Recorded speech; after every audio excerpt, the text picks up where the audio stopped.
최근 코로나 4차 대유행과 더불어 혼란스러운 소식들이 자주 전해지고 있는데요. 그 사이 한국은 반가운 소식 하나를 만들어냈습니다. 한국 무역 역사상 월간 기준 수출액 최대 기록을 갈아치운 것입니다. 산업통상자원부는 7월 수출액이 작년 같은 달에 비해 29.6% 늘어난 554억 4천만 달러로 집계됐다고 발표했는데요. 이는 무역 통계를 집계하기 시작한 1956년 이후, 즉 65년 만에 월별 기준 최대의 기록입니다. 아직 8월이 다 지나지 않았지만 이달 수출액도 대략 추산이 되고 있는데요. 8월 역시 성적이 매우 좋을 것으로 예상됩니다. 관세청이 이달 1에서 20일 통관 기준 잠정치 수출액이 322억 달러로 작년 동기보다 40.9% 늘었다고 밝혔기 때문인데요. 중요한 것은 이런 추세라면 수출 증가세가 10개월 연속 이어질 가능성이 높다는 것입니다. 지난해 11월부터 증가한 국내 수출이 역대급 호조세를 이어가고 있는 거죠. 올 들어 수출이 선전하는 이유는 전통적 효자 품목인 반도체, 자동차, 컴퓨터, 석유화학 등 주력 산업이 호조를 이어가고 있기 때문입니다. 한국의 주력 산업은 세계적으로 경쟁력을 갖추고 있는데요. 글로벌 경제가 코로나로부터 회복되면서 한국산 수요가 크게 늘고 있는 것입니다.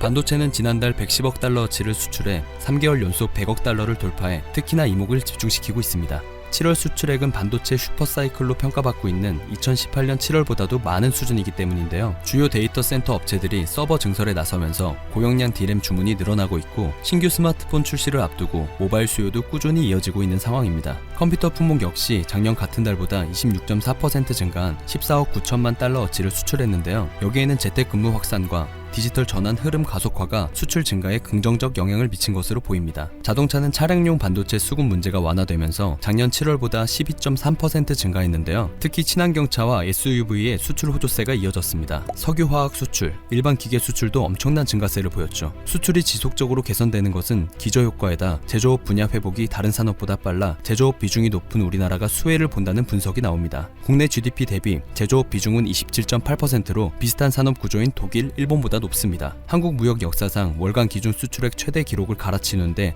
전통 산업이 앞에서 끌어주는 역할을 했다면, 신성장 산업은 수출 한국호의 뒤를 제대로 밀어주었습니다. 바이오헬스, 2차전지, 농수산식품, 화장품 등 유망산업이 모두 역대 7월 수출액 1위 실적을 경신한 것입니다. 이 같은 신성장 산업이 빠르게 수출액을 늘리면서 15대 주요 품목이 고르게 성장하는 모습을 보이고 있기 때문에 한국 산업의 기초 체력이 튼튼해졌다는 평가가 나오고 있습니다. 전 품목의 균형 성장이 수출 상승세의 원동력이었기에 이번 기록이 더욱 대단하게 느껴지는데요. 지역별 수출 실적 또한 고른 증가율을 기록했다는 점에도 주목할 만한 필요가 있습니다. 9개의 주요 지역에 대한 수출이 모두 늘었기 때문이죠. 특히 미국과 유럽연합에 대한 수출은 11개월 연속 증가세를 나타내고 있습니다. 올해 1에서 7월 누적 수출액도 3,587억 달러로 역대 1위입니다. 지난 4월부터 4개월 연속 20% 이상 높은 성장세를 나타낸 결과입니다. 7월 하루 평균 수출액도 지난해 동월보다 32.2% 증가했습니다. 전통적으로 휴가철인 7월은 다른 달보다 하루 평균 수출액이 적은데 올해는 사상 처음으로 22억 달러를 돌파한 것이죠.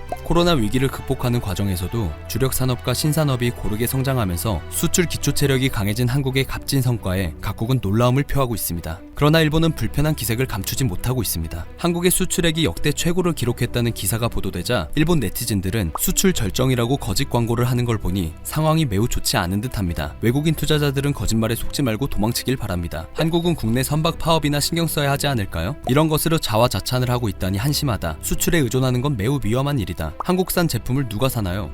한국의 경우 브랜드 파워가 매우 낮아 값싼 가격에 팔리고 있습니다. 최대 기록이 나온 것은 선진국답지 않은 통계를 적용했기 때문입니다. 우습네요. 라는 반응을 보이고 있습니다. 일본은 과거 한국보다 높은 제조업 경쟁력을 가지고 있었는데요. 부정적인 반응이 나오는 이유는 아마 한국보다 앞섰던 과거에 머물러 한국이 일본을 넘어선 것을 받아들이지 못하고 있는 게 아닐까 싶었습니다. 제조업 경쟁력을 분석해 국가마다 순위를 부여하는 CIP에 따르면 1990년에는 한국이 17위, 일본이 2위를 기록하고 있었습니다. 엄청난 차이가 있었던 것인데요. 일본은 이 자리를 지켜내지 못했습니다. 지난 2018년 일본은 5위로 밀려났고 17위였던 한국은 일본을 역전해 3위에 올라섰습니다. 양국 기업의 경쟁력을 보여주는 지표인 포춘 글로벌 500대 기업수, 세계 수출 시장에서의 점유율 1위 품목수 격차도 크게 줄었는데요. 포춘 글로벌 500대 기업수에서 일본 기업은 1995년 149개였으나 2020년에는 53개로 급감하며 약화된 경쟁력을 실감하고 있습니다. 이는 빙산의 일각일 뿐 대다수 주요 경제 지표에서 한국과 일본 격차는 감소하거나 일부 분야는 오히려 역전이 된 상태입니다. 심지어 한국은 국가 경쟁력에서도 일본보다 높은 순위에 올라 있습니다. 거시 경제 등을 분석해 국가 경쟁력을 종합적으로 평가하는 IMD 순위에서도 한국은 23위,